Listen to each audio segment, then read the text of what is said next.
Welcome to Born on the Bayou Sports, a Houston sports show made for Houstonians by Houstonians. Join Tim Costello and Scott Barzilla every week as they break down the latest in Houston Astros, Rockets, and Texans news. Tim's a former minor league broadcaster, and Scott has written 2 books on the Baseball Hall of Fame. Yeah, if Javier could get it figured out, it would make things a lot easier because he was that guy everybody was counting on this year to be a Cy Young candidate, take that big step forward and help anchor this rotation with Fromber. Since he's come to Houston, you can look at the development of guys like Carlos Correa defensively, Jeremy Pena defensively. I mean, you can know Alex Bregman's, certainly I think a better than average third baseman. And now you're putting teams in 3rd and 8, 3rd and 7, 3rd and 9. Now here comes Will Anderson. Pin back your ears, let's go. So if you're Bayou born and bred, or just like spending time in the H, sit down, relax, and stay Houston strong.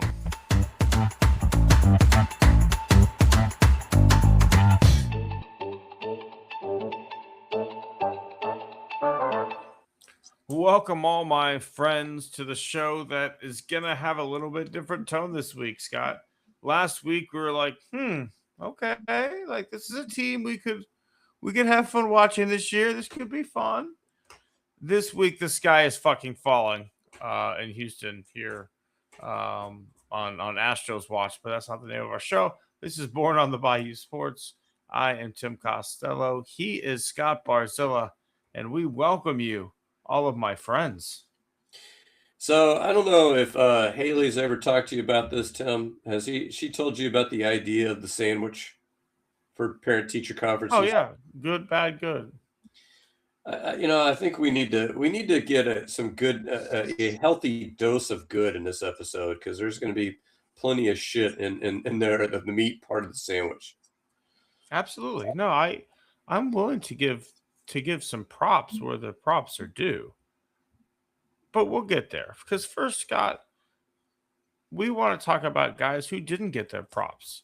You and I were texting as we often do. I think if you were to look up like who gets texted the most frequently on my phone between you, my wife, and one of my golf buddies, it's pretty even race. We were texting and I had watched this video with Kenny Lofton, right? And I watched just, he was talking about his career and they were showing some of the highlights next to what he did.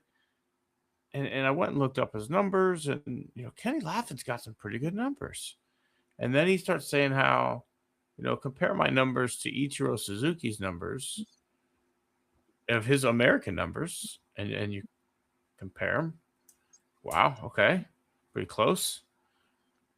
And then he says, Ichiro was 1 vote away from being unanimous. And I was 1 year on the ballot and done. Right?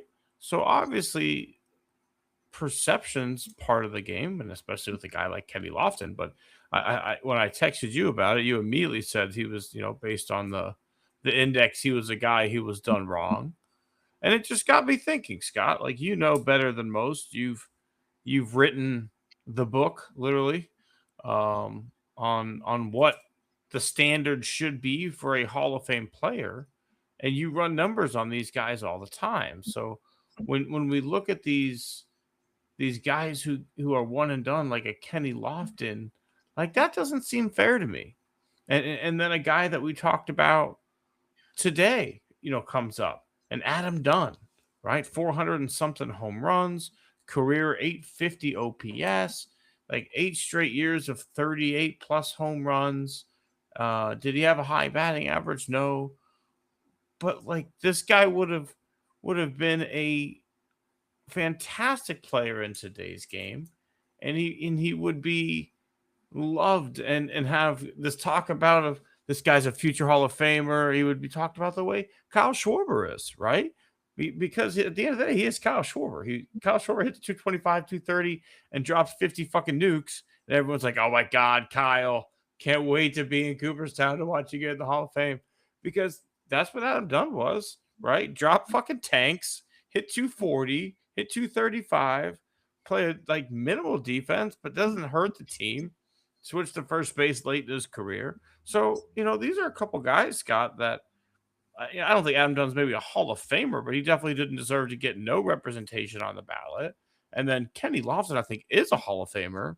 And maybe we'll get in with that Veterans Committee at some point in his life. But I do think he was done a disservice by the writers. And I think the numbers agree. Yeah, I think he's better than Andrew Jones. If you're looking at the index, to be quite honest with you. I think his problem is just everybody, chicks dig the long ball, and he was not a home run hitter, but he did everything else. I think if you look at the defensive numbers, you compared him to Ichiro. I hate to compare center fielders and right fielders, but I think defensively they're pretty much on par. I mean, he didn't have the cannon that Ichiro had, but he's getting the more balls.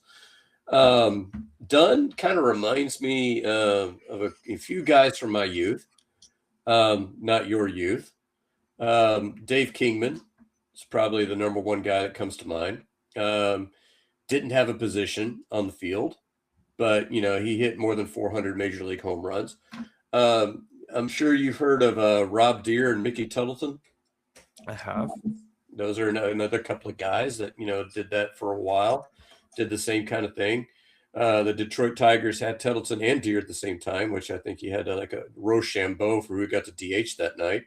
But they had it working there for a bit. They had Cecil Fielder there at the same time, so watch out for the buffet line. That was going to be pretty nasty. Lofton definitely got the shaft. That's pretty clear. So you asked the interesting question. So if I take cheaters out, your steroid cheats out, your gamblers out, who is your number one snub in history?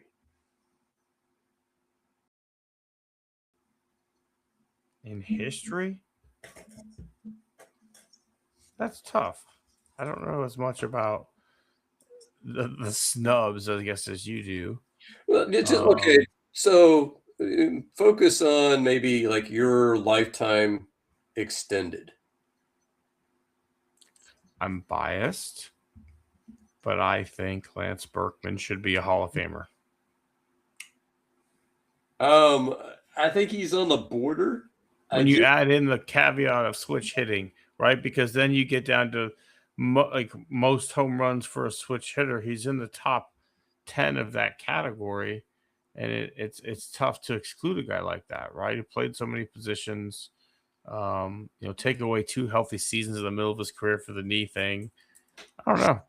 That kills him because I just did a piece for my Substack, which also was on the launch angle. He had only 9 seasons with 3 or more WAR. I mean, that gets him. I mean, because when you look at it and but he's playing the outfield. Yeah, in the early of his career, he's probably getting negative defensive WAR there. Yeah, I mean, it's just he just needed one more good season probably because Jose Cruz ended up with the same exact 9 seasons. He's another guy that probably if he had another year or two. See, my money, and this is going with my lifetime because I don't think he was playing when you were certainly when you were watching, but when you were alive. But I'll just call him Sweet Lou Whitaker. To me, is a Hall of Famer. I call him Sweet because I feel like his lack of a nickname is what keeps him out of the Hall of Fame. So I'm just going to give him one, just so he can get in. But to me, if Alan Trammell's a Hall of Famer, Lou Whitaker is a Hall of Famer easily. And he's probably the best second baseman who's not in, which kind of helps him there as well. Berkman, I consider a maybe. He's a guy I could go either way on historically. I'm trying to think of other guys, and I put a guy in shortstop, Bill Dolan, played in the 19th century. I mean, his great grandkids maybe could make the induction speech, but I mean, Lofton, I think, is a pretty big miss too. Right, Lofton's a huge miss, and the thing is that nobody even sniffed him around steroids because obviously the game wasn't built on that. And he was a part. Those are some really, excuse the language here, fucking good Indian teams. Yeah. And how they did not win the World Series, I'll never know. Especially 95. They won 144, Tim. I mean, that's I mean, pretty. Man Ram's hitting 7th in that lineup. You got Albert Bell. You've got Jim Thome. I think you got Paul Sorrento, who is kind of a poor man's Dunn. But not only that Cleveland run, Scott, like I think part of what he gets dinged for is that he was traded so often at the deadline. But to me, like that many playoff contending teams were like, hey, we need to shore up center field and probably our leadoff hitter, Kenny Lofton. Let's fucking go, baby. And every one of them was a playoff run. Like he didn't get traded for nothing. Like he got traded and he played good defense and he hit 280, 290 at the top of lineups. Anybody that's going with that excuse that's just bullshit. I mean, that's pure bullshit. What they're doing is they're going like, well, gee, he didn't hit home runs and he didn't get 3,000 hits. Well, he got on base a freaking ton, stole bases once he was there, played some pretty freaking good defense. You know, what else do you want? Yeah, I really don't know. And I mean, and I was dying. I remember I was pissed that someone didn't vote for Ichiro, right? Like, well, yeah, I was like, how do you not vote for him? Because I think their situation plays into, or circumstance plays into the vote, right? Like the fact that Ichiro was the first Japanese player to come over here and do what he did and have success and maintain it for that long and be dominant on top of the numbers he puts up, that plays into like, yeah, this should be unanimous. Like this should be. Well, and it's the Baseball Hall of Fame. It is not the Major League Baseball Hall of Fame. It's the Baseball Hall of Fame. And if you're not going to, you got to consider what he did in Japan. I mean, those were, just absolutely stupid, cartoonish numbers. And yeah, it's not the major leagues, but there's been plenty of guys that have come over that have been successful major league players from that league. So another name that I brought up in left field. This one. You want to know? Hang on, real quick. You want to know one who had better numbers than Ichiro Suzuki and came over and did not have success in that league, and the Astros made a laughing stock of that man? Kazuo Suzuki. Oh yeah, well, he also played in Denver. Oh, Kazuo Matsui. He played in Denver, which obviously inflates numbers. I was going to say the left fielder that I added. I said he's not. He's not good. Yeah. You would not have heard of this guy, but this is an example of your Ichiro argument. Bob Johnson. I'm sure you haven't heard of him. He played in the 1930s primarily. 12 years in the big leagues. Every year, 3 or more WAR. He played 5 total seasons in the American Association, hit over 300 in virtually all of them, had 20 or more home runs in all of them. And those came, seasons before his major league career and after his major league career. And those are back in the days when there were no affiliated minor leagues. So those minor leagues could hold on to their guys and just basically wait for the highest bidder to come in and pay for them. So to me, you have to consider, and this is where I, make the argument with Ichiro too, you have to consider what these guys do outside of the big leagues. Like to me, you can make an argument. I don't know if it's going to be persuasive, but you can make an argument for Robin Ventura based not only on his big league career, but based on his college numbers. I don't want to hear it. I'm not a big Robin Ventura fan. Well, he got the shit kick out of him, but Nolan Ryan. But yeah, I mean, it's But what I'm saying is, you got guys like that who are great in multiple places, multiple levels, where you have to consider them. You're not wrong, Scott. You're not wrong. Right. Well, I'm gonna take a little bit of your advice. And you mentioned, hey, let's touch Rockets first, because once we start talking Astros after the week that we've had, it's gonna just add up.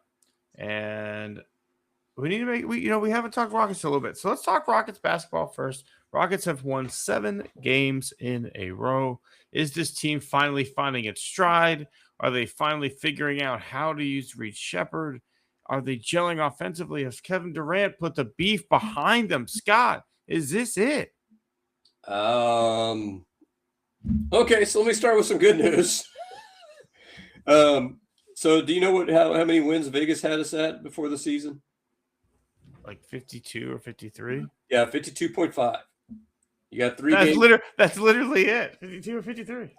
And you got 50 with 3 games left. So, I mean, this team is pretty much, I mean, and given the opponents, we're going to finish either 52 and 30 or 53 and 29. I mean, it's one of those two, right? So this team has more or less met expectations, I think, based on the fact that you didn't have Fred VanVleet the whole year. So I'm going to go with good news on that front. I would say that, coming into the season, Reed Shepherd was a huge question mark. I would say that I don't think he's answered every question, but he's answered most of them. So that's a positive. The negative is watching these games, they're still fumbling the ball down the stretch. I mean, they're still like against Golden State, they had an 8-point lead and somehow we're down 1 before the final possession. And so it's just how, I mean, this is literally like I'm doing something around the house, Tim. I'm asking Alexa, what's the score? Rockets up 8. Okay, cool. Do something, come back up. They're down 1. I'm like, what the fuck happened? Dude, it happens so fast all the time. Like they'll get up like 10 or 12, and then like they'll give up a 3, and you're like, okay. And then they go down and they do like a dumb turnover, you're like, fuck, okay. And then the other team like hits another 3, you're like, fuck, all right. Now it's 6. Like, okay. And then like the Rockets will break a 3. And then like they'll come down here another 3, and you're like, fuck, okay. Now it's 3. Yeah. And then like they get fouled, they make 2 free throws, they're okay, back up to 5. And then they come down here another 3, and you're like, fuck, now it's 2. Like, fuck, here we go. Like it happens all the time, man. And it's just these mental lapses are frustrating, but at the end of the day, this playoff, this to me feels more wide open than last year, than the previous years, right? Like Golden State is not the same Golden State. LeBron is not the same LeBron. Lakers aren't healthy. Oklahoma City's still really good, but I don't think they're unbeatable. I think San Antonio is probably a tougher playoff matchup right now than Oklahoma City is. I think Denver's a great basketball team. Jokic is always tough. But again, I'm naming a lot of different teams here that could come and win this thing. And if the Rockets get past the first round, now it's kind of anybody's game, right? Because someone of these last 4 teams is gonna eliminate someone else for you. And hey, things could go your way. You're playing good ball going in. I don't want to get my hopes up because we did this last year, right? Like last year we got all excited. The Rockets had a home series against the Warriors. Fucking Dylan Brooks runs his mouth. Next thing you know, like -1 Jalen Green game, the Rockets fucking had no chance in that series. All right, I'm going to give you a choice. This is an either or, right? Would you rather win out, be the 3 seed, get home court advantage against the Timberwolves, or would you rather like win 1 game of the last 3, be the 5 seed, and give the Lakers home court?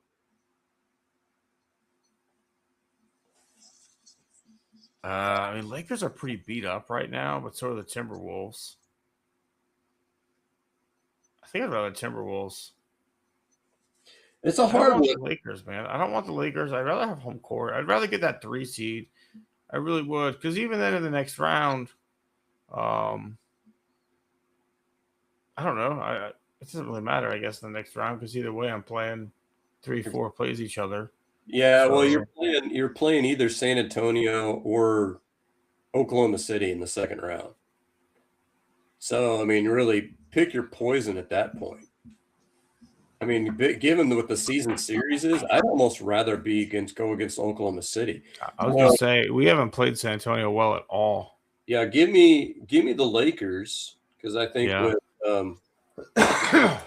Doncic out and Reeves out, I mean, basically it's, LeBron James and – did you see – I don't know if you saw the graphic where somebody nominated Bronny for most improved player.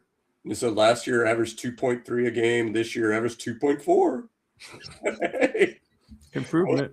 Most But have you seen his golf swing though? It's so smooth. But no, Um, I don't mind the idea of playing a beat up Lakers team.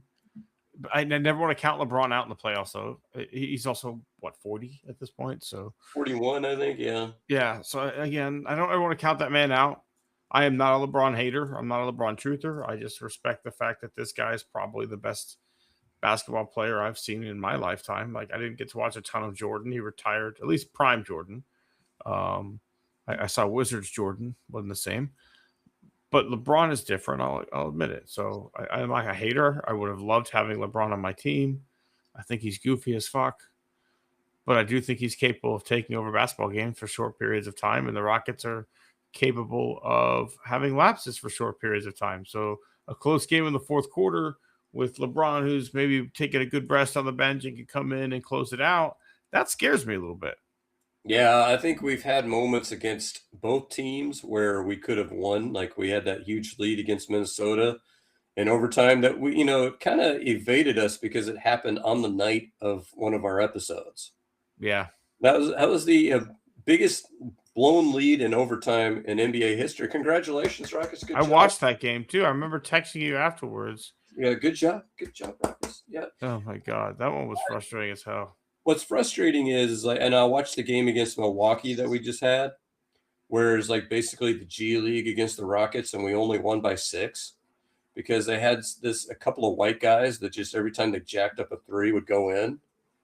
It was like, what the hell? You had Reed Shepherd make 9 threes that night, but he had these 2 like random white guys that nobody's ever heard of, turning into, I don't know, a Havlicek and Mark Price. I have no idea, but I think whichever one gets you, I want to get into the second round.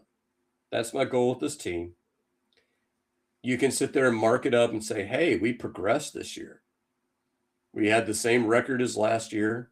We went a step further, kind of do the whole D'Amico thing where, hey, we won a wild card game. Woohoo, yay us. You did the whole thing with your hands tied behind your back without a point guard, but you also are the ones who tied your own hands. Like you did, like you accidentally put your hands in Chinese finger cuffs and then played the whole season with your hands stuck in these Chinese finger cuffs. But it was also you who put your fingers in the fucking cuffs. So what are we supposed to say? Like you put yourself in a position with no veteran backup point guard that you can trustably rely on. Then your point guard gets hurt. Then you refuse to make a move for a point guard, and then played the whole season with no true point guard. Tim, what he blew that ACL what in August? September maybe.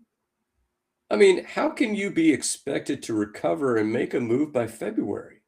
I mean, the lead time, Tim. How do you? I don't know. How do you do it? Like you signed a center that you play like 8 minutes a night for quite a bit of money. You could have gotten like I know he's not the best player in the world, but like a Russell Westbrook could have come in and given you some minutes, could have done anything. I'm not saying I love Russell Westbrook. I'm saying anybody who has some veteran guidance at the end of fucking games, man. Like there's an acceptable GM mourning period when one of your key guys goes down with an injury, and it's 6 months, Tim. And we all know this.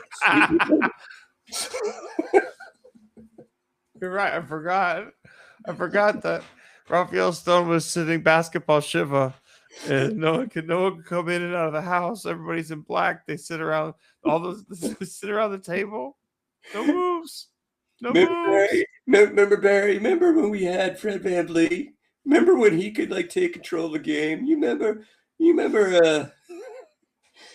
Moochie Norris? Remember when he could take over a game? Fuck, man. Remember Moochie, his hair? Remember one time he had half his hair braided and the other half still in a fucking afro? Remember? Yeah, he's sitting there chomping on member berries. All right. Hey, if we make it the second round, maybe Fred VanVleet's come back and play. All right, Tim. So are you ready for the lime wedge? Yeah. The tequila shot of... Yeah, let's make a sandwich, Scott. We are talking Astros. This segment titled Astros. Oh no. But again, we're making a sandwich. We'll start. Good news. Good. nobody in the AL West has run out with this thing. I think, are we still in first place? Or is the I don't know. Rangers pass us? They might have passed us or at least tied us. I didn't look at But, the standings after today.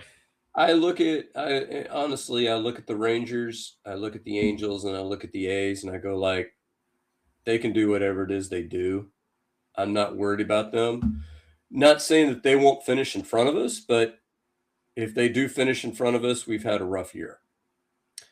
Game and a half back right now. It's 6-7. The Rangers are 7-5.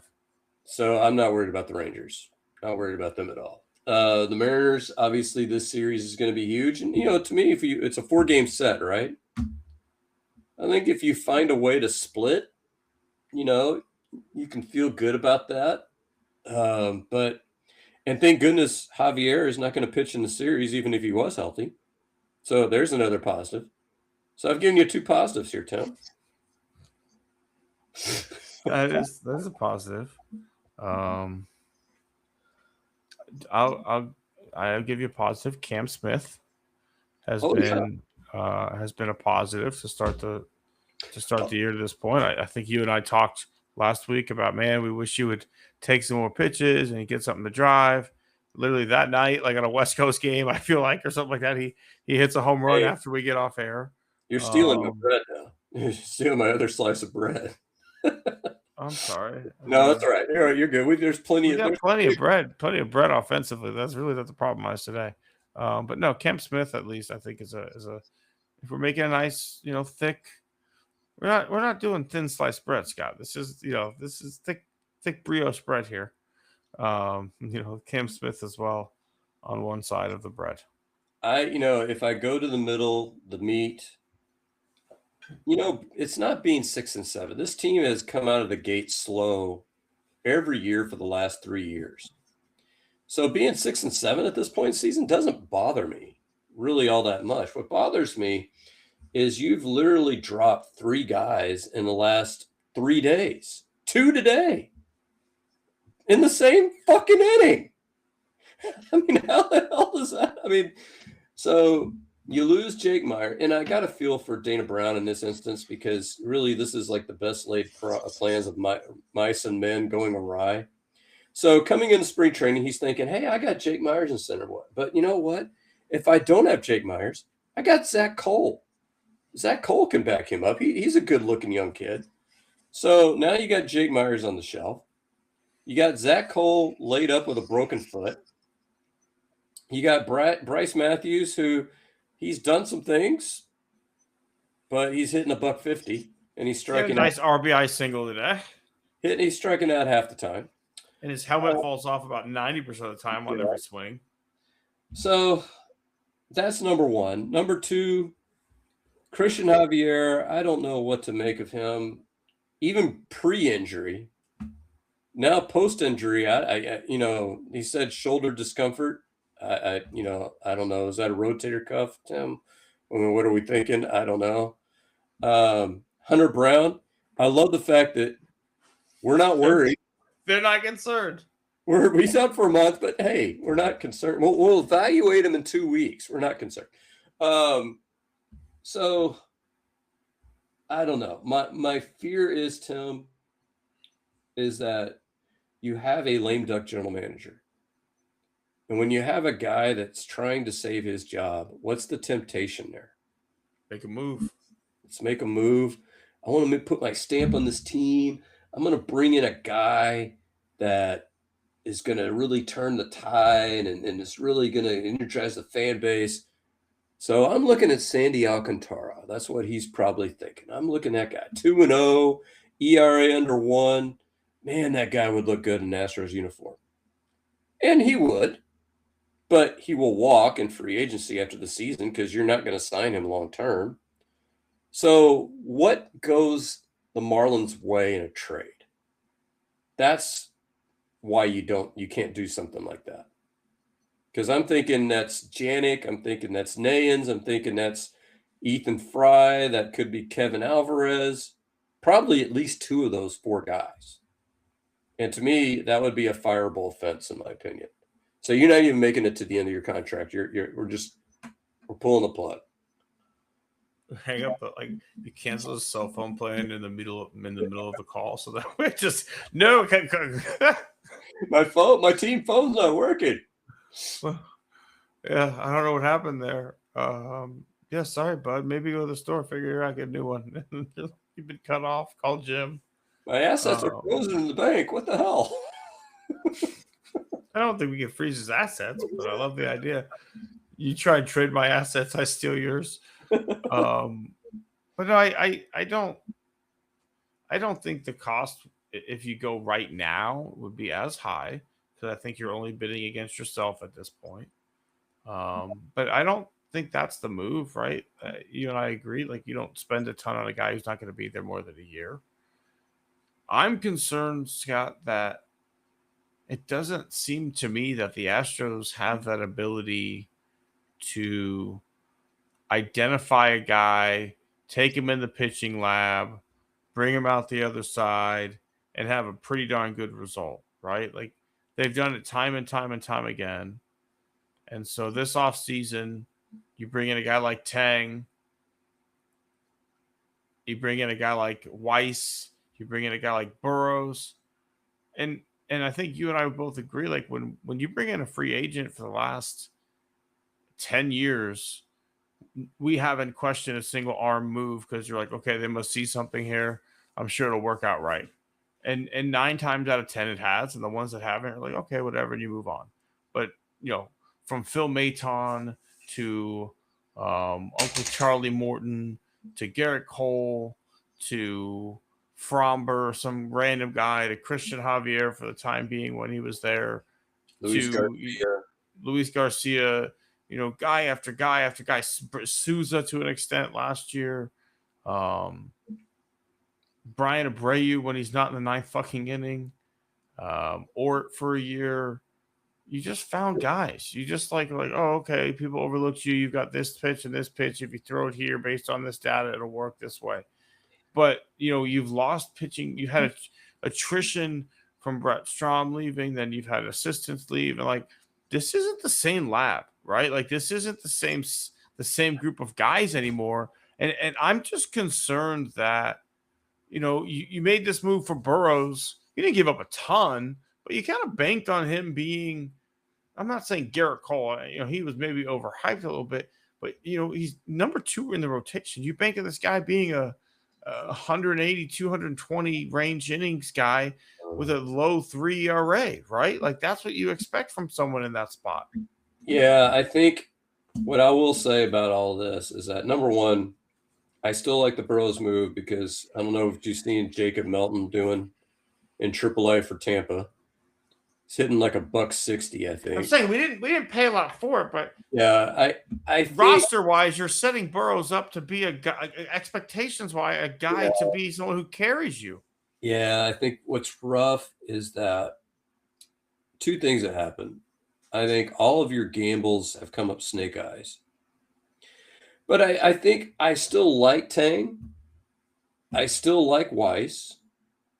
This Bolton kid looked great for 4 innings. I'm going to call him a kid. He's 28 years old, but, I guess that's a kid to me. And I think Burrows, he's not pitching horribly. He's just not quite battling. as good. I think your problem is in the manager's seat, because you've got guys who, I think, the pitching lab will sit there and say, you are good if you're pitching these pitches, but you're also good if you're pitching in this situation.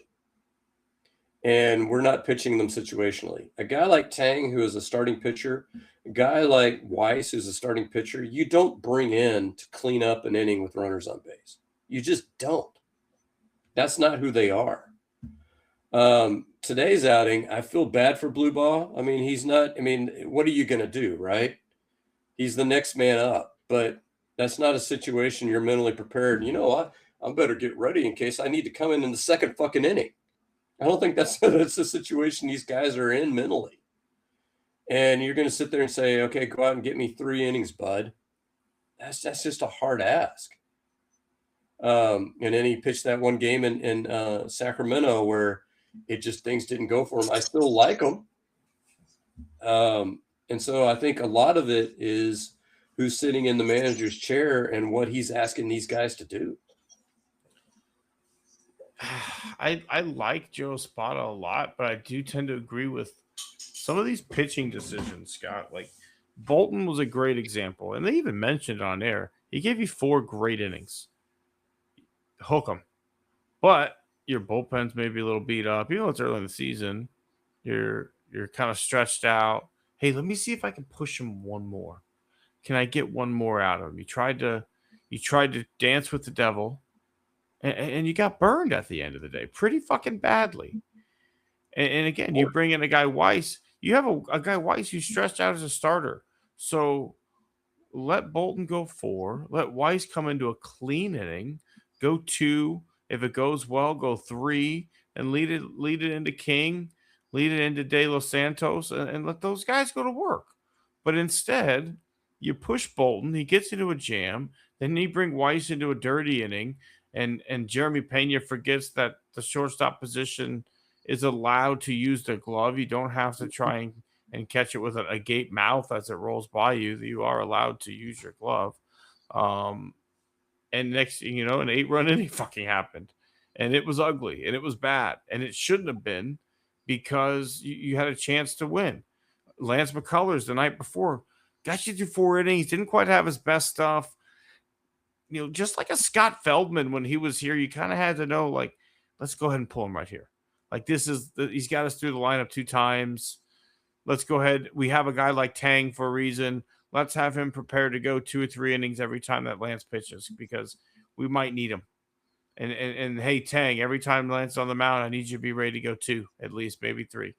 Be prepared for that. But I do agree with you there. And it's frustrating because what did we bang the table last year for was, God, we need more offense. God, we need more offense. And we're getting it. But now the thing that the Houston Astros have hung their hat on for the entirety of this run of being able to churn out excellent starting pitching regardless of whose name's on the back of the jersey. And that's why we can just let guys like Verlander and Fromber and Keuchel and Cole and all these guys walk away because it didn't matter who we had, right? Because we could churn out pitching.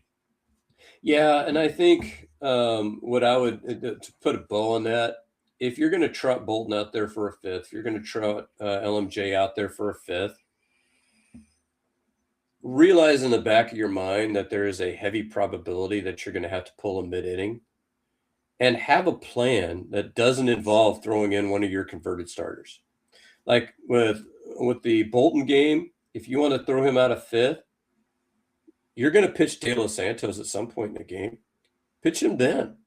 Get him out of the 5th. Then you sit there and go to Ryan Weiss. Okay, now you got some clean innings. Go out and get me 3. I think, Weiss could have done that. And, in the athletics game, you could have done something similar. You could have sat there and said, okay, we've got, LMJ. It's look kind of shaky. We may not get through the 5th. All right, we're going to get you standard reliever ready to go. And then, when we get a clean inning, that's when you go with Tang, or when you go with Weiss, or even like a blue ball at that point. You don't bring those guys in who are starters into a dirty inning. It's just even today's game, Scott. Like, I know it's a bad situation, but give me a guy who's used to getting up quick, getting ready quick, and going out for an inning, right? Give me a De Los Santos after Javier goes down, and then bring in one of those converted starters to try and go a little bit longer. Bring in blue ball for 3 innings, right? You're still getting 4 innings out of those 2 guys. De Los Santos gave you 2 today, so you get 5 innings out of those 2 guys.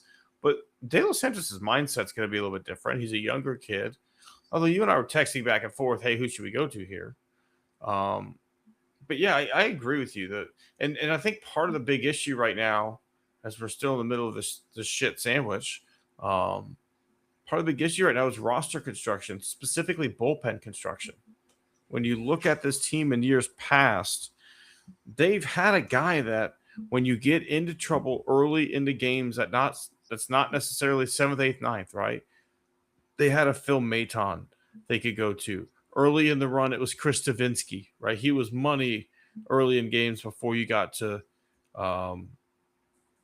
God, who was it back in the day? Gregerson, and Oh, yeah. then later on it became the guy from Will Harris. Toronto. No, Oh, Will Giles or yeah.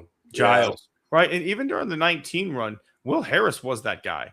Will Harris was any situation that came up, we need to get out of a jam. Fucking Will Harris, here we go. Get Will Harris. I mean, Will Harris had like 65, 70 appearances that year with the Astros because just any time the game got into a tough spot, that was who we called into the game to try and come get us out of it. So the Astros have always had something in that bullpen besides setup and closer to get them out of jams and then get the game back on track and get it onto the script that you want to call, right? Or the scripted plays that you want to call when you're out of the jam. And so right now the Astros can't get back on their scripted plays because they can't get out of these innings. They don't have that fireman. They don't have a guy who comes out and just gets you out of the jam and lets you play your bullpen the way that you want to play your bullpen. That's a missing piece right now. All right, so going with the other slice of bread here, Tim. You mentioned Cam Smith. I'm going to mention the entire offense, save for one guy. I think I know what guy. I'm going to let you guess, Tim. But no, in all seriousness, I love the approach, except for the last two games in the Rocky series. But overall, I love the approach.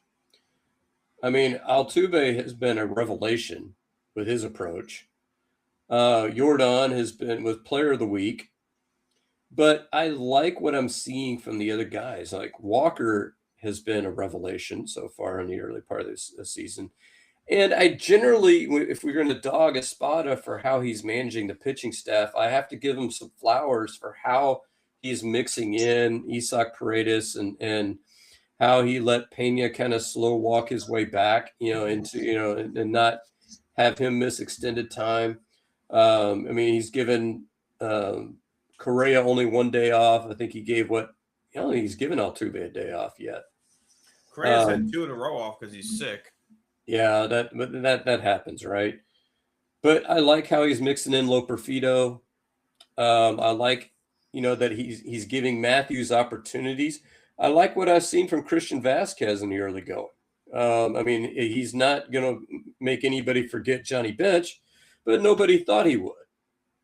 He is a prototypical good backup catcher. Possibly starting catcher. Unfortunately, your starter is dog shit. But that goes back inside the same. I don't think he's dog shit. I think he's a goddamn fucking clown. I think that's much more fair. I think underneath that catcher's gear is someone with a red fucking squishy nose and a white face full of paint and a colorful wig sticking out of the back. I think you have a goddamn fucking circus clown catching these games right now. Hey, but you may dog him for his pitch framing. But can we talk about? I dog him for all of his baseball ability. Can we talk about the inability to throw out any base runners? Can we talk about the inability to know what the strike zone is? Because I don't think he's caught an ABS fucking challenge once yet. I think Vasquez is pretty bad at that too. I think we have to be the worst ABS challenge team in baseball, Scott. We're not in, but this is positive time. We're on the bread. We're on the bread. You are absolutely correct. I think if you had to pick a guy that you really wanted to get off to a fast start, Cam Smith was number one on that list. Christian Walker is a close second, just because what happened with him last year. But Cam Smith, I mean, that was the longest home run of the season in the other night in Denver. That was a tank. It was like 460. I mean, that ball was crushed. He hit that moon shot in Sacramento. That one was a major bomb.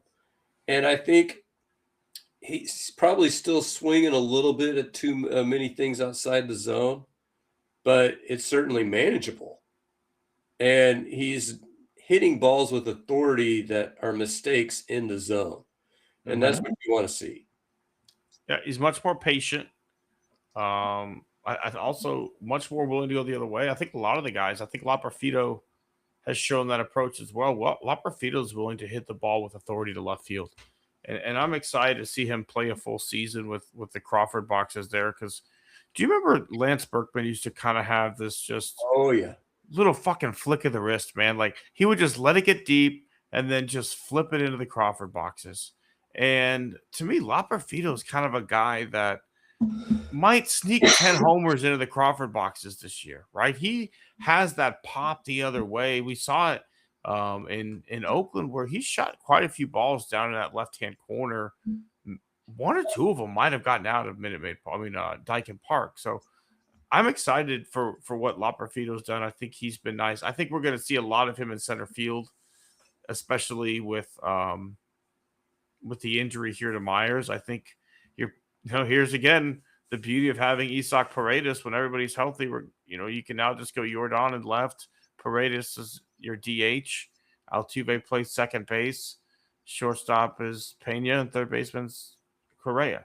And you can still roll out some pretty solid bats there. If you want a lefty-righty center field, you can get Matthews some at bats against left-handed pitching.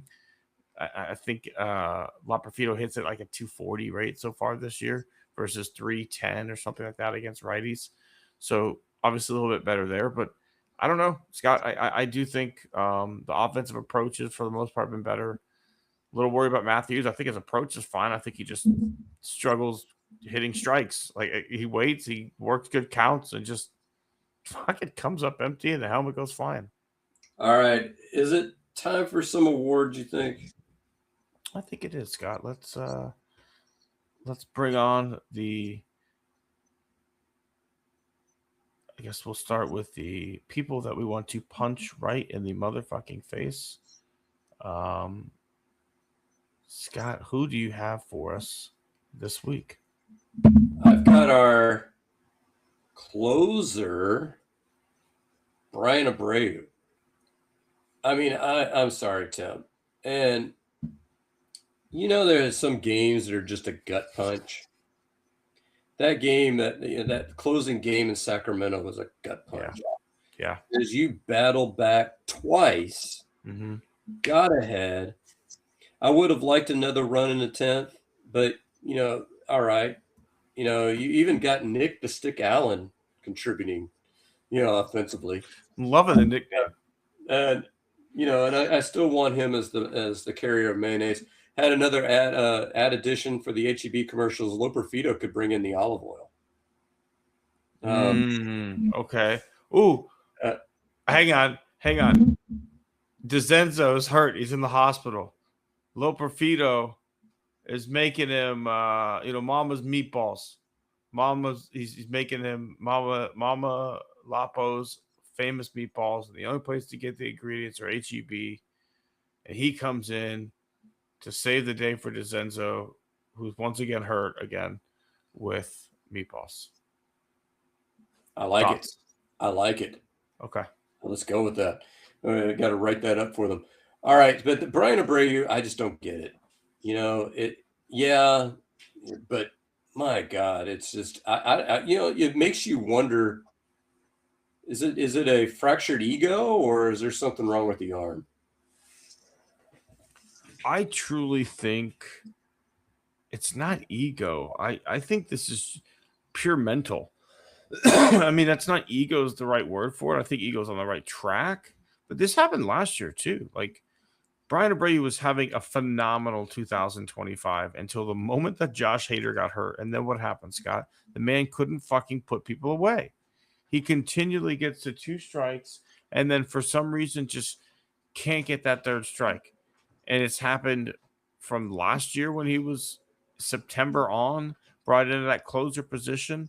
And it's happening here again. He'll get 0-2, then it's 1-2, then 2-2, then 3-2, then a homer. And you're just like, what the fuck, man? Like, you had him at 0-2, and it's just continually been a problem. I think it's a mental thing. And I think now it's just gotten to the point where he doesn't know how to get out of it. And he's unpitchable.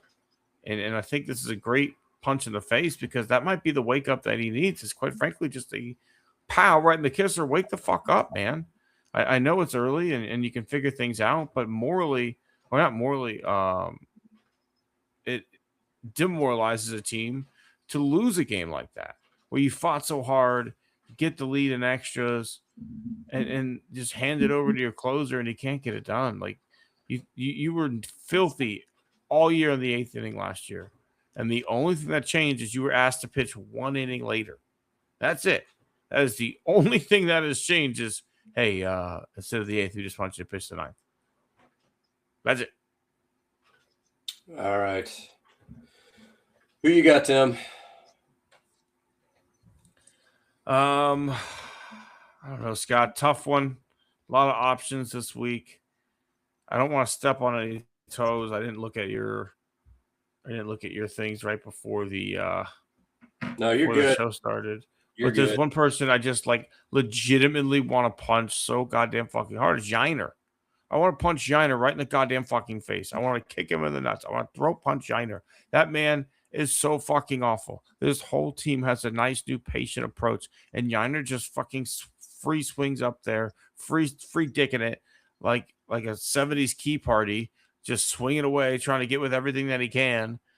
And then on top of it, you mentioned terrible at framing pitches, terrible at throwing runners out, hasn't caught a fucking ABS challenge yet, has not handled this pitching staff well at all. And maybe if you start to look at the decline of when the pitching staff really has struggled, it's been the last 2 years. And that's when Yiner has really taken full control of this pitching staff.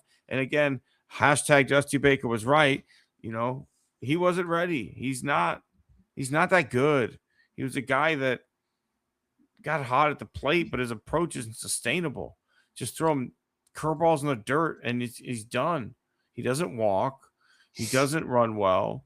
Scotty Scheffler's it at the plate, and he can't keep his fucking feet still. And it's just really frustrating to watch. Like, I feel like Yiner costs us games. He challenges bullshit pitches early. And it's not just like that he doesn't get them right, Scott. It's the situations.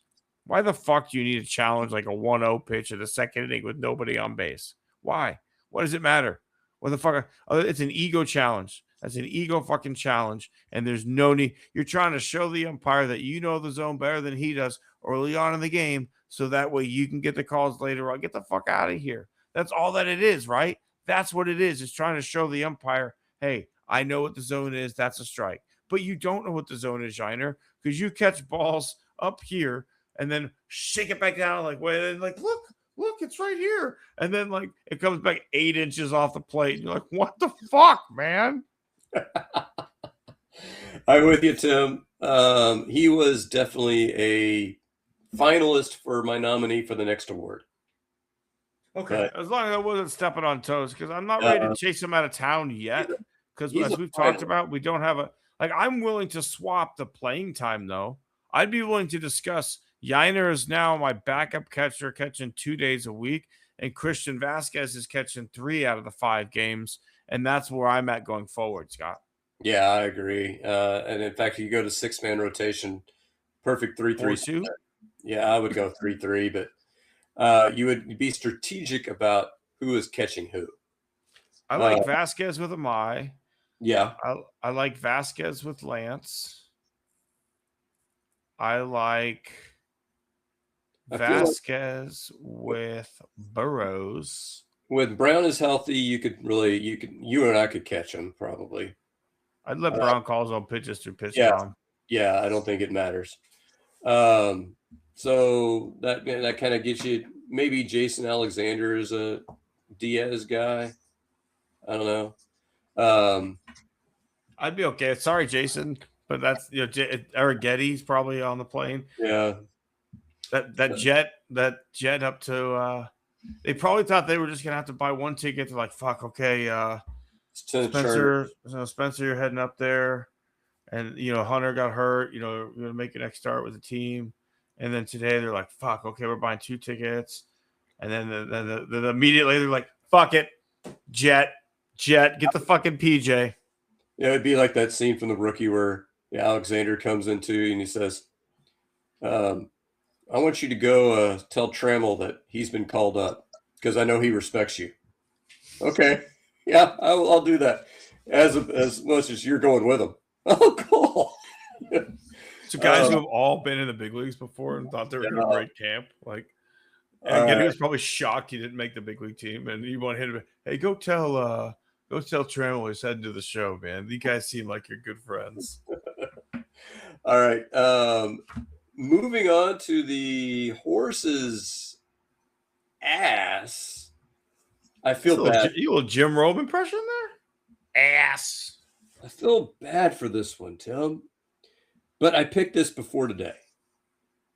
I think I'm out on CJ. I think I'm out. I think if he's healthy at any point in the future, I don't know. Maybe you could throw him in the pen, because I think he's got like about a 3-ish ERA in the first 2 innings of his outings. It's been the third and fourth inning where they've gone to shit. No. But I would say this is a perfect. I've got a conspiracy theory now, Tim. This is the Lance moment you've been talking about? No, this is the Espada moment. Whispers in his ear.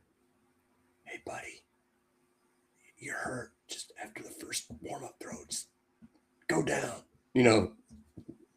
Stay down. Stay down. Coach Bombay, I want you to grab your face like you're cut, and I want you to hit the ice. Coach, there's no ice. Just grab your face. Actually, watching Rocky. Stay down. Stay down. Dude, I was going to send you the Rocky video after the first inning, and I was like, well, that one's for a win. Let's hang on. Yeah, no, that's got to save that one, Tim. But that's Lance only. I feel bad for him because, Tommy John works for most people. It just hasn't worked for him. And it might not be his fault. It might be the team's, recovery, and they rushed him back too fast last year. You never know. I'm sorry, 2 years was too fast? Well, I thought it was like 18 months. Oh, okay. Longer than the normal timeline? That's too fast for you? I don't know. I'm trying to give him the benefit of the doubt here, Tom. But sometimes surgeries just don't, I love how nobody has ever said a surgery was unsuccessful. You never have a doctor come out and go like, shit, man, I botched that one. Sorry, bud. I'm sure the ligament was reattached. So from that sense, like, it was successful. But I think at the end of the day, he lost 2 miles an hour off the fastball. He was at 95. Now he's at 93. And with those 2 miles, he lost a lift. And with that lift, he lost there's no one's chasing the away slider anymore. So when they don't chase that away slider and there's no elevation on the fastball, you're full of fucking meat, and people are able to lay off. Like, what made him so tough was he had 2 pitches that came out of the same arm action that from the first 10 feet looked exactly the same, and then one rose or stayed at its level. At least it didn't fall, and the other one fucking wiped out left, right? Well, now they're not coming from the same spot. They're not doing the same thing. And one's not the invisible that he was famous for. And the other one's just weak shit slider that people just lay off of immediately. I've seen almost no chases on that pitch. Have you? No, and then even if they do, they're fouling it off. It's weak. It's not a put away pitch. So I'm with you on CJ. I said going into camp, CJ was my big concern. I said in camp, Scott, these numbers don't make sense. Like, he's getting hit hard. His average exit velo was like 98 miles an hour, but hey, they're right at people. Like, okay, like, let's keep going. Let's keep rolling him out there. And like, here we go. Like, I don't want an injury on anyone. I really don't. But I all I could hear as he was walking off the mound was like, "This is the end, my friend." Like, I just heard the Doors, man. Like, I'm sorry. Like, this was it. We thought Lance was the one. God forbid, knock on wood. But we thought Lance was the one that, like, it just, like, I think this is just it. Like, I think the arm isn't bad. I just think it's not the same. And I think Lance has kind of maybe figured out some new ways to pitch. He's not perfect, but he's done enough to figure out how to compete at this level. And I just don't think Javier is the same level of competitor. I really don't. All right. Who you got, Tim? Horse's ass, Scott. Who do I want run out of town? I don't know, Scott. Tough choices this week. I I know who I want running out of town. This is sports related. Let's do a little update, little trip down update lane on Tim's journey to try and be a softball coach. I know I've brought it up to the group. I filled out applications. I've done everything I can. I made her coach a horse's ass one week. I brought it up to the league president. He told me he'd look into it. A month goes by. I don't hear anything. So I reach back out and say, hey, you said you were going to look into this. Normally when someone says that, you expect to kind of hear back from them. Would love to know what the update is here. It may have listed again, just paraphrasing what my questions were and things like that. It comes back that I'm now under investigation on whether I'll ever be allowed to coach softball in this league because I said, and I quote, you can't make that hand movement on a ball because the girl is going like this every time. So I'm under investigation, Scott. I don't know what for. They're calling the Colony Basketball Association to see if I really was a coach. I really don't know. I was like, here's the first tee. Fucking call them too. But it's at the point that I think I need a horse's ass this guy and run for president of the softball league to make him ride out of town and have a new day of leadership, a new day of a new dawning of softball here in the colony. And you may have heard it here first, folks. This is the start of my campaign speech. I'm announcing my candidacy for president for the Colony Youth Softball Association live right here based on the horse's ass that is the president of the Colony. I talked to someone at my work, Scott, about it, and she used to work for my city, and she's like, oh, you're not the first person who's had problems with this. So I'm doing this for America. I would love to know what an investigation would entail. I want to know what do you I hope he finds my Substack. He's gonna find my Substack. He had a fucking thin blue line shirt on, so he's definitely not gonna like what he has to read. Can you imagine, bringing in the guy, who failed to catch the left-handed killer? I mean, I passed a background check, so isn't that the investigation? Like, I passed a background check to coach in your league, and you're like, we're gonna investigate you further. Like, what the fuck does that even mean? You remember that episode of South Park where the left-handed killer? That might have been an early season. Where the whole thing is like the hand was turned around. So he found all these like severed hands, but he thought they were right hands. So he's like, oh, that's fine. It's like, then he turned the hand around and went like, oh my gosh. That sounds like a Randy thing. No, that's Detective Barbary who goes, oh my gosh. Okay, but yeah, horse's ass, fucking Todd. All right, Scott. Let's tip a cap.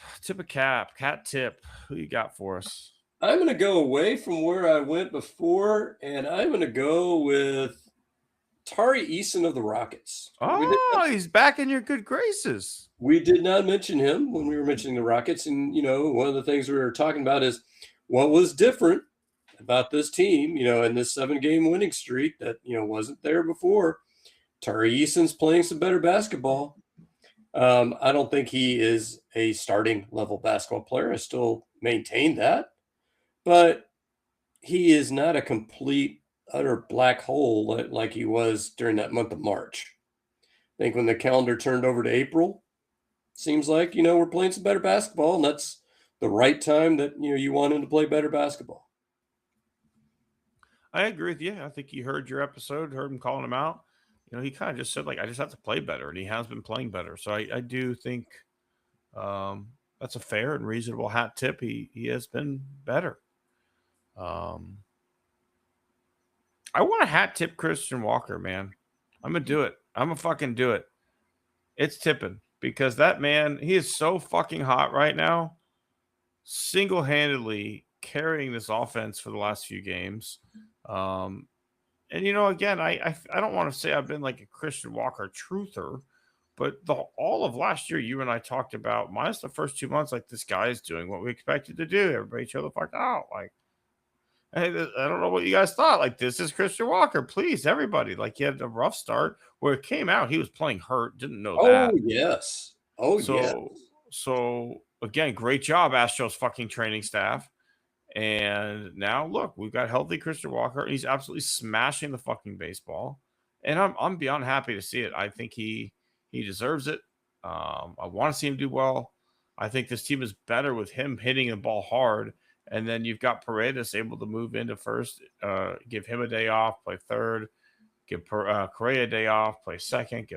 He's played almost every day minus his bereavement leave. Yeah, and I think you mentioned the injury. It was an oblique, if I remember correctly. It happened. Myers? No, for Walker last year. And, it was right towards the end of spring training, and we're just going to muscle through it. Yeah! And I can't help but think if they had given him the Pena treatment, or if they had just sat there and said, you're going to start the season on the 10-day DL, would we have seen a different Walker last year? That's part of that. But I think, you've mentioned him leading the team in RBIs. That's probably more of an indictment of the 2025 offense than it is necessarily a net positive for Walker. But somebody had to lead the team in RBIs, and it was him. And I think too many people saw Jose Abreu and are getting, that paranoia, like, oh shit, here we go again, when he was at no point as bad as Jose Abreu was. At no point. No. And he played much better defense because Jose Abreu also just stopped knowing how to play first base at some point. No, is Christian Walker the best right now defensively he's ever been in his career? No. He's still pretty darn good, right? Like, I still think Christian Walker does a nice job at first base. I think he picks the ball pretty well. I think you saw, Pena's first season in baseball, he had Yuli over there, who's a Gold Glove first baseman, and Pena wins a Gold Glove. Then Yuli goes elsewhere, and you get Abreu, and Pena's defense goes down. Then you get Christian Walker back last year, or you get Christian Walker last year, and you get good defense back at first base, and all of a sudden Pena's defense comes back up. So I think confidence-wise, guys like throwing to him, and that's always important to be a good receiver of the baseball over at first base, just like behind the plate. But, at the end of the day, you've got to swing the stick well to stay in the lineup. And, after those first 2 months last year, he was an 800 OPS guy. That's more his liking. But he's had some seasons of 850, 875, right? He had some big years in Arizona. This could be one of those years, right? He spent all offseason in Russia lifting rocks, lifting rocks, running through snow. He's chopping wood. His wife was the only one who was allowed to say when the workout was done. Everybody else had to look at her to make sure that it was time to stop working out. Also, he hit the fastball a little bit better. He was lifting that wagon with the Walker clan and sitting inside. That was, pretty impressive. I was going to shaking while he holds it. You got to shake while you hold it. Here's something for you stat nerds out there. I'm sure you're familiar with defensive runs saved, right, Tim? I am. So Walker's defensive runs saved always look worse than the other major stat lines. And I was, kind of trying to figure out, why does he look so bad when, according to outs above average and those other, StatCast numbers. And the reason is because defensive runs saved does not count balls picked out of the dirt from throws. And something that happened last year, I saw a stat on this because I think Space City Sports deserves like a minor hat tip because they're on the ball with these things. Yeah, he was top 5 in baseball in percentage of balls picked out of the dirt among first basemen. So when you looked at StatCast, he was like 2 or 3 runs above average. When you looked at defensive runs saved, he was -7. So that kind of tells you how many runs he's saving picking balls out of the dirt. Oh, yeah.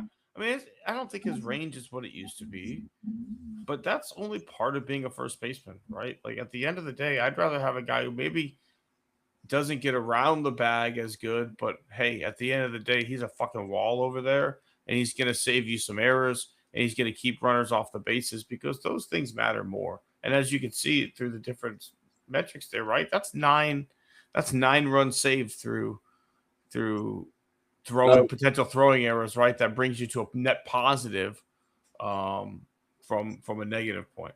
Yeah, absolutely. All right. Is it that time? It is time, Scott, for the scumbag of the week. Who do you have for us this week? Forgive me, folks, but this one is going to bleed in a little bit into the social, but it is sports related. So I think previously on this program we had talked about the Texas Rangers unveiling the Texas Ranger who had ties to segregation. You remember that conversation we had, Tim? I do, yeah. So on the day that the Rangers unveiled that statue, their entire starting lineup was white. Now, random. Now, is it random? Possibly. Is it possible that it just a happy accident? The Houston Chronicle reported that it was a less than 1% chance that was just a pure coincidence, because you had Andrew McCutchen, who's been mashing for them. You're not starting today. We're starting Jock Peterson. So I don't know, Tim. And of course, they lost the game to the Reds, which I think is perfectly on brand. That if you were making a political statement, not saying they were, but if you were making a political statement, your team suffers for you making that political statement. But I think somebody's got to punch somebody in the face, call them out as a scumbag, because at some point, somebody over there, you're either purposefully racist or you're just blissfully unaware of how things might look, which includes unveiling the Texas Ranger as a statue, and also includes going with an all-white lineup. It's almost like that movie. What was it, Glory, about the UTEP team that went to the national championship and had the first black lineup. That's called Glory Road, I believe. Glory Road. Yeah. The Glory is the exact is about the first black unit that all gets massacred by the Confederates. Oh yeah. So the Glory Road.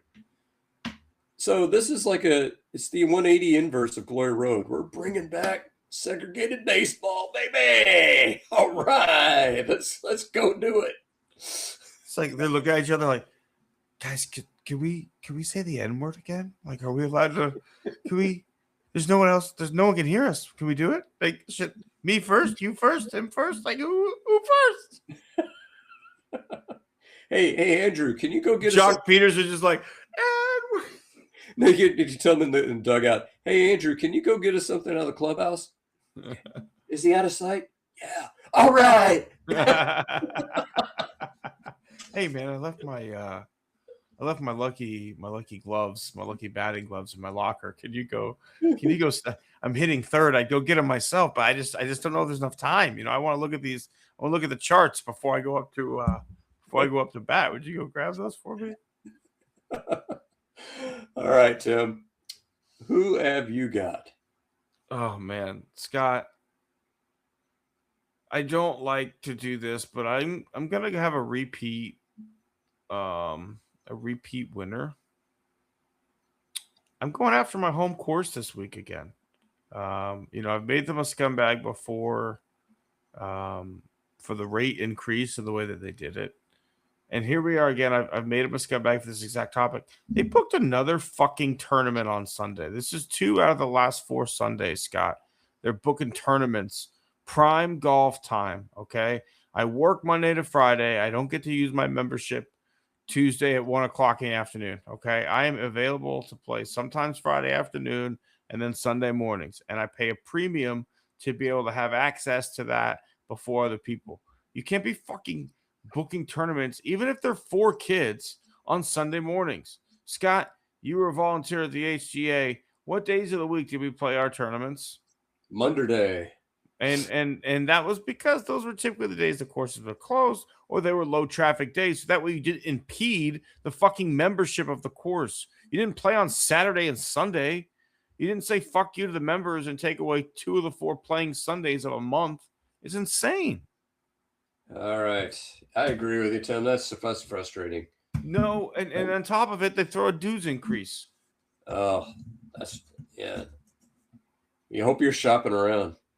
I am, and the first quote I got was $50,000 and $1,000 a month. I said, hey, thanks for the free round. Really appreciate it. Thank you. See you guys later. I played the shit out of that course, though. All right. Are we ready for that special time of the week?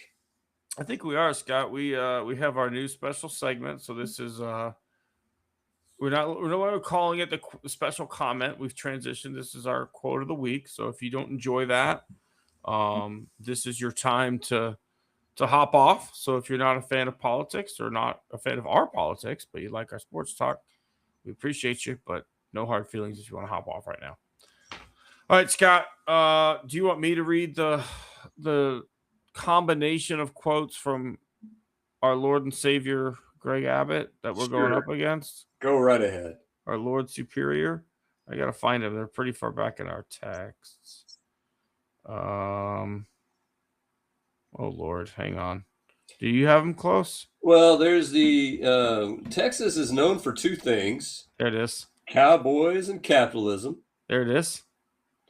We had another one where he was talking about James Tallarico. Yeah, you think he's crazy, but you should see his votes. Mm-hmm. That was the other one. And then you had that there's now zero illegal immigration. Absolutely zero here in Texas. So it was that trio of quotes that had Gregory Abito, Gregorito.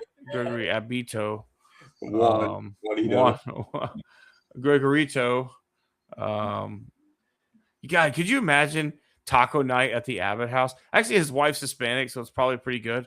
But like, I imagine his tacos, like if he had to make them, like we're getting pre-shredded bag cheese, right? For sure, Brian, Mexican blend bag cheese, Kraft. I don't think he heats his tortillas up. I think he goes flour tortilla, not heated up, just cold. I think he's got tortillas. Like 90% sour cream, 10% meat. He seems like a guy who needs a lot of sour cream with his taco. Eat it nice and light. All right, guac. I'm going to give you a choice here. Okay. You want me to go strongest nominee first, or do you want me to close with the strongest nominee? I kind of like when you do it at random. I don't want you to tell me which one's strongest. Okay, I'll do random. I want you to let me formulate my own opinion. All right, so we're doing random. The first one is from your president and mine, Donald Trump. Your ban is lifted.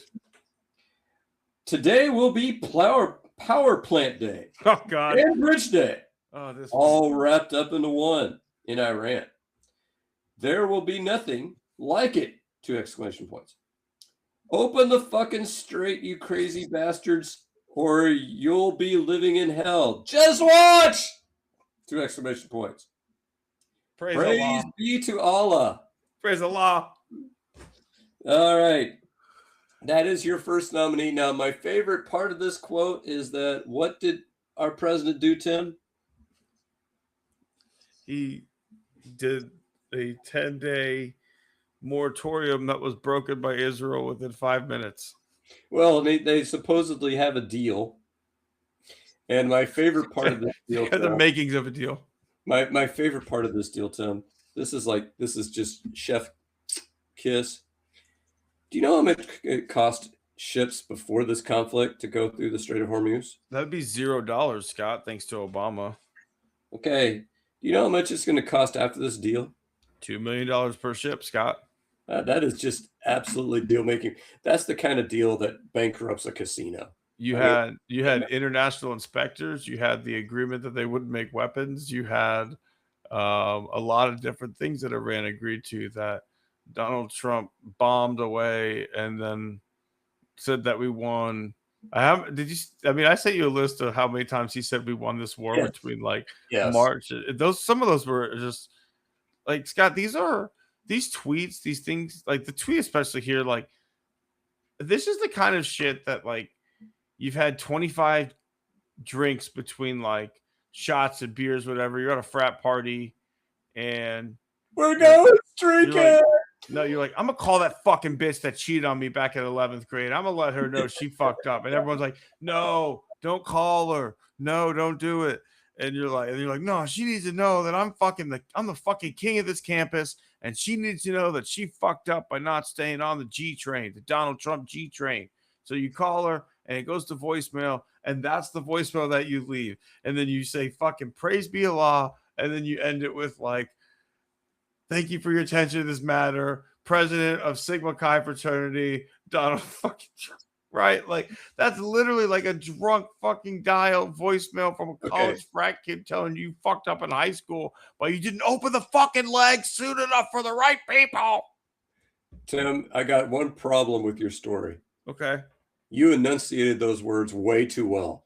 Somebody who's that many drinks in is slurring the shit out of that.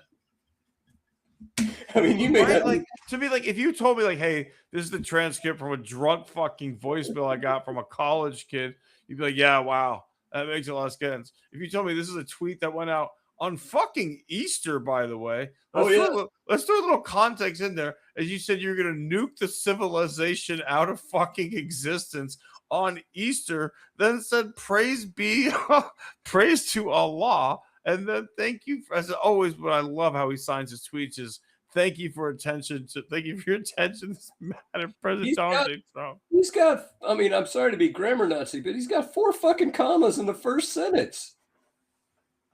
Those are called style commas, Scott. I remember when I was a senior in senior English, and I got counted off points for a comma splice, and I was telling the English teacher, "You made that term up. That term doesn't exist." All right, but okay. Quote number 2 here, Tim. All right, this is from Greg Phillips, who is a top FEMA official. Unfortunately, I do not have the direct quote from him, but he, quote, believes that God teleported him 50 miles away to a Waffle House in Georgia. Yeah. So here's my thing, Tim. Uh-huh. I don't know if this ever happened to you, but did you ever wind up like in a Waffle House, a Denny's, an IHOP, like at 3 a.m? Yes. It happened to me too. It happened to me several times. And we've all been there. You're probably asking yourself a rhetorical question. How did I end up here? I was about to say, how many other people in that Waffle House also thought that they were fucking teleported there that night? I don't remember going here. Now, I don't want my fucking car. I don't want to doubt the power of God. And I don't want to laugh about my car's not here. My wallet's gone. I'm at a Waffle House. I must have fucking teleported here. I don't want to. My ass hurts. That's probably part of teleportation. I don't.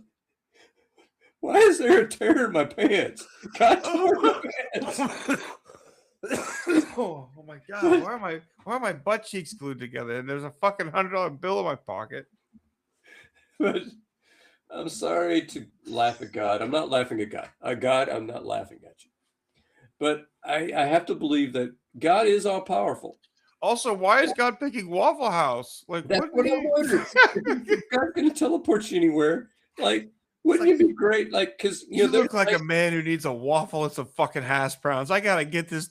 He's never gonna do what I need him to do on an empty stomach. This man's supposed to inspire people. You can't do it if you got the rumblies and your tumblies. I've been, I feel like I'm listening to that.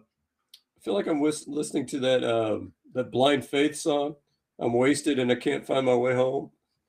But I've wound up at home before where you sit there and go like, how did I get here? Oh, wait. You almost like I paint on your ceiling tile. Don't panic, you're at home. But, yeah, we've all been at a Waffle House, Denny's, or IHOP, or all three. But I don't think any of us ever thought, God put me here. Okay. God exists, and apparently he wants me to have waffles. Hang on. I will say, hang on. Let me put a caveat on there. I went to IHOP. It was very late at night. I was very intoxicated. Did not drive. I ordered biscuits that were topped with hash browns, scrambled eggs, cheese, bacon, and then gravy over top of that. I ate that, and then I did say, "Oh my God, God exists." Okay, so that did happen in 2000. I did have a religious experience over a biscuits and gravy order. However, I know that I was DD'd there that night because that was part of the pledging process. But yeah, Scott, that's pretty great. Again, there's so many layers to it. Again, of like number one, teleported by God, ridiculous. Number two, why would God pick one? Why would God pick Whataburger? I mean, why would God pick Waffle House? And the idea that he's like, I've got a big mission for this guy. He's a leader of men. I need him to get out and lead the charge for our people, for Christianity. But he can't do it on an empty stomach. He can't do it. You know what he needs? He needs carbs. He needs like 2 waffles, some eggs, bacon, maybe a little orange juice. We'll get him that.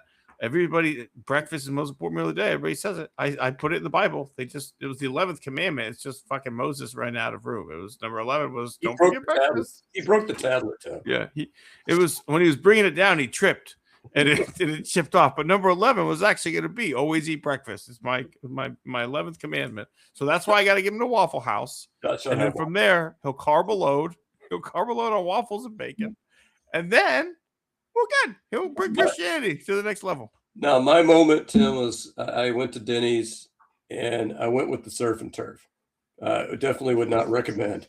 At fucking Denny's? Well, like I said, I wasn't in the best. How old were you? I was in college, but like I said, I wasn't in the best shape. That's a college decision. That's a college. It's like, I need a fucking lobster tail stat with give me a strip and a tail right here. I don't even think it's like I'm a ball hard tonight. I'm going to Denny's. I'll order the steak. Okay, so last nominee, Tim, but certainly not least, is your vice president and mine. This is an older quote. It didn't happen this week, but I thought it deserved a mention. The Christian concept that you love your family, and then you love your neighbor, and then you love your community, and then you love your fellow citizens in your own country, and then after that, you can focus and prioritize the rest of the world. J.D. Vance. Now, here's what I'm going to say on behalf of this nominee. Number one, he has pissed off not one, but 2 popes. And, I am reasonably certain, Tim, that there's probably things that I have said in my lifetime, probably in this very podcast when I started laughing about God teleporting. If Pope Leo had heard that, he probably would admonish me. No, I have to think God has a sense of humor. But, and I'm sure I've said some things in the past that God would go, the Pope would go, you know what? I don't think that's very Catholic. However, he, J.D. Vance, is now writing a book that he is calling Communion. So after being basically told that you're a stupid motherfucker by 2 popes, you know what? I'm an authority on this. I'm writing a book. I'm putting it all in a book. Now, I think this quote, he may have taken something Thomas Aquinas said and perverted it beyond what any measure of what I think Thomas Aquinas was meaning. But I'm pretty sure that Jesus said you should love others as you love yourselves. I don't think Jesus was drawing concentric circles going like, hey, here's your family. This is with the disciples, right? He's like, look, guys, first and foremost, take care of your own, all right? Fuck everybody else. You got to get yours, okay? Peter, I get it, man.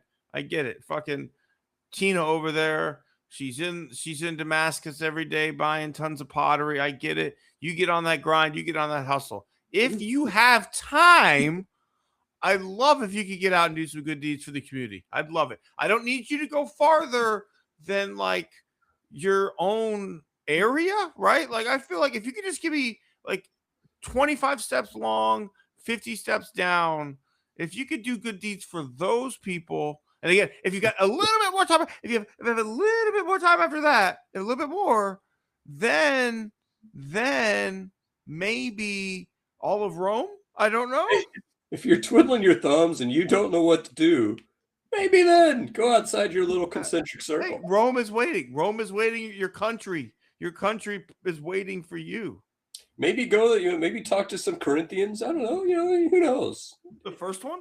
Yeah, maybe the second one. That's what happened. It was the first one he talked to. First Corinthian.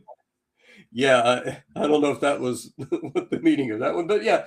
So there are your three nominees, Tim. I'm pretty safe in assuming that our governor is being knocked off his pedestal. Yeah, no, for sure. So which one are Cowboys and capitalism just got knocked off. So here's the deal. I don't want to elevate the Trump quote. I think it's insane. I think it's outrageous. I don't want to hear it again because it's fucking disgusting. The man literally threatened to blast a civilization off the planet. So as bad as that quote is, I don't think it's the tone of what we are trying to do here, right? Like I think we heard it, we made fun of it because it's fucking ridiculous, but I don't want to hear it again. I think the JD Vance one is ridiculous, especially considering today the news is that like the Vatican has intercepted possibility that like there's a threat made on the Pope's life from the American government, and they're canceling his American appearances based on that. So I do worry about like a possible like American Catholic Church with like JD Vance at the head of it coming our way here pretty soon, like JD Vance and Peter Thiel running the American Catholic Church. Like we're pretty close to that. So I'm gonna go with the fun one in the middle as we talk about God teleporting you to a Waffle House because he just knew you needed a fucking stack of waffles, man. Like, quite frankly, as a Catholic, Scott, I hope that that's the version of God that exists. I would love to be sitting in my house, stoned off my ass at 3:00 in the morning, going, man, fuck, I would kill for some fucking breakfast food right now, but it's not safe to drive. I cannot drive myself. I won't do it. And God's like, that's a great decision. I'm going to fucking reward you for that by teleporting you to a Waffle House because you made a smart decision, Tim. And then, boop, here you go. Have some waffles, Tim, because you didn't drive drunk. Like, that's awesome. That's the God we all want, right? So 3:00 in the morning, Tim. You got a restaurant full of people at 3:00 in the morning. Who has the higher percentage of teleporters? Is it Waffle House or Taco Bell? I was about to say it's Taco Bell. It's going to be Waffle House because Taco Bell's drive-through only, right? So I think that makes it a little harder to teleport in Taco Bell because they won't serve you. I know they won't serve you if you're standing in the drive-through line. I've been there knocking on the window. Could you imagine some guy being teleported right to the window? Hey, I'm here. Tacos out here. Yummy queso rito. But no, I think it's Waffle House, and I think we all agree there's a more likelihood of believing you've been teleported to a Waffle House than a classier establishment like a Denny's that offers a surf and turf. So that's not even on the menu at Waffle House. So. Classy. The culinary classic that is surf and turf. Did you ever see that SNL sketch where the guy orders a lobster from the diner? Oh God, no. And it's like, dude, you ordered a lobster from a diner. The word seafood was spelled SEE food, and it's in quotes on the menu. Oh man, it's funny. You got to look it up on the YouTubes. But anyway, yeah, I agree with you. That I felt like that was the strongest nominee. That was the one that I felt was good, and it'll be tough to top that one. I've heard the Vance one before. I'm gonna swing it back to you next week, so I'm gonna let you find yourself some nominees. I think as we get the breakdown of what our fucking deal with Iran was, we're probably gonna have some good Trump ones. The floor is open now. You can go. Yeah. I was never banned. You put a self-imposed ban on yourself. Oh, no, I did. But I will put a rule. No nominee. You cannot do two from the same person. I agree. I think like with Abbott, we can have a cluster, right? Like I like the idea of a cluster of quotes from someone when they're short like that. But I do think the idea that someone literally thought that they were teleported to a Waffle House by Jesus himself. God, I just really hope that I want that to be real for him so bad. I really want this man to God just do that. Eat waffles. Could you imagine, Scott? Like you open the fridge like yourself, right? Your Anne's out of town, she's at a conference, your daughter's in college. You didn't really do any grocery shopping because you're in the house by yourself, and there's nothing there. And the moment you think like, man, there's just fucking nothing in my fridge right now. God whisks you away to Denny's for surf and turf dinner. Well, the thing is this guy's a top FEMA official, Tim. I mean, that's what kills me. Everybody there has a fucking drinking problem, so what does it make a difference? All right. I think we have run that one into the ground, but hey, it's going to be a tough one to beat next week. Fun times galore. All right, Scott, I enjoyed it, but we appreciate everybody who joined us this week. It's been a fun week here on Born on the Bayou Sports. Hopefully the Astros find some pitching somewhere, because it's going to be up to Spencer and Getty and Jason Alexander and Burrows and Amai to really step up and carry this team. So hopefully next week we're singing a different song as we continue this marathon that is the baseball season. We'll be back on Born on the Bayou Sports.